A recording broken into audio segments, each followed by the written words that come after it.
Gold trusted gold buyers తాకట్టులో ఉన్న బంగారాన్ని విడిపించి ఈ రోజు ఉన్న మార్కెట్ ధరకే కొనబడును. మరిన్ని వివరాలకు సంప్రదించండి 7771077720. Welcome to RTV crime scene.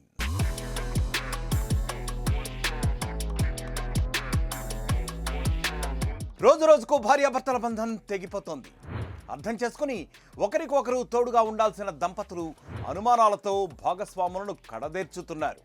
తాజాగా హైదరాబాద్ కూకట్పల్లిలోనూ అదే రకమైన అనుమానపు పిశాచిలా మారిన ఓ ప్రబుద్ధుడు కట్టుకున్న భార్యను అత్యంత కర్కశంగా హత్య చేయడం ఇప్పుడు తీవ్రంగా కలకలం రేపుతోంది చుట్టుపక్కల ప్రాంతాల్లో.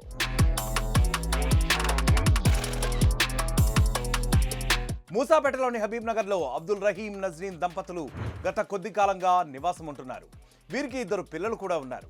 భార్య ఇంట్లోనే ఉంటూ ఉండగా భర్త నాంపల్లిలోని ఓ కార్పొరేట్ ఆసుపత్రిలో వార్డు బాయ్గా పనిచేస్తున్నట్లుగా మనకి సమాచారం అందుతోంది. కొన్నాళ్ల పాటు సాఫీగా సాగిన వీరి సంసారంలోకి అనుమానం పెనుభూతంలా ప్రవేశించింది. తన భార్య మరొకరితో సంబంధం పెట్టుకుందని రహీంలో ఒక చిన్న అనుమానం మొదలైంది. ఇంతింతై బట్టుడింతై అన్నట్టుగా, చినికి చినికి గాలివానై అన్నట్లుగా ఈ అనుమానం పెరిగి పెద్దదైపోయింది. ఇక ఇదే విషయంపై తరచూ భార్యతో గొడవ కూడా పెట్టుకుంటూ ఉండేవాడు రహీం. అలాంటిదేమీ లేదని చెప్పినా భర్త ప్రవర్తన మాత్రం ఎంతవరకు మారలేదు. దీంతో పిల్లలను నజ్రీన్ తన తల్లిదండ్రుల వద్దకు పంపించేసింది. భార్యపై అనుమానం తగ్గని రహీం ఇల్లు మారాలని ఇక నిర్ణయం చేసుకున్నాడు. దాంతో కూకట్పల్లి ప్రశాంత్ నగర్ ప్రాంతంలోని రాజీవ్ గాంధీ నగర్లో ఓ ఇంటిని అద్దెకు తీసుకున్నాడు. సోమవారం అడ్వాన్స్ చెల్లించి మంగళవారం కొత్త ఇంటిని శుభ్రం చేసేందుకు ఇద్దరూ కలిసి అక్కడికి వెళ్ళడం జరిగింది. ఇంటిని శుభ్రం చేస్తున్న క్రమంలో భార్యతో మరోసారి గొడవపడ్డాడు రహీం. అదే సమయంలో మాటా ఇద్దరికి పెరిగింది.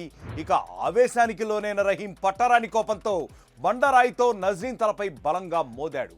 దీంతో తీవ్రంగా గాయపడ్డ నజ్రీన్ అక్కడికక్కటే మృతి చెందింది.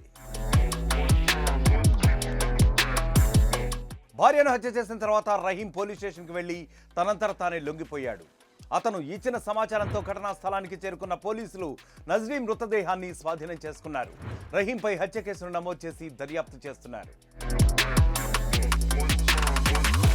చూసారా, ఇలాగే చాలా మంది దంపతులు చిన్న కారణాలు, లేనిపోని అనుమానాలతో తమ సంసారాలను, దాంపత్య జీవితాన్ని నాశనం చేసుకుంటున్నారు, చిన్నాభిన్నం చేసుకుంటున్నారు. భార్యాభర్తల మధ్య బంధం అనేది ఒక పుస్తకం లాంటిది. భార్యాభర్తల మధ్య పొరపాట్లు అనేవి అందులోని ఒక పేజీ లాంటివి మాత్రమే. ఒక పొరపాటు వస్తే సరిదిద్దుకోవాలి తప్ప మొత్తం పుస్తకాన్నే చించేయకూడదు. మరొక క్రైమ్ స్టోరీతో మళ్ళీ కలుద్దాం. Until then stay clicked on RTV. మరిన్ని వీడియోస్ కోసం ఛానల్ ని సబ్స్క్రైబ్ చేయండి. లేటెస్ట్ అప్డేట్స్ కోసం వాట్సాప్ ఛానల్ ని ఫాలో అవ్వండి. ఆ లింక్ డిస్క్రిప్షన్ లో ఉంది.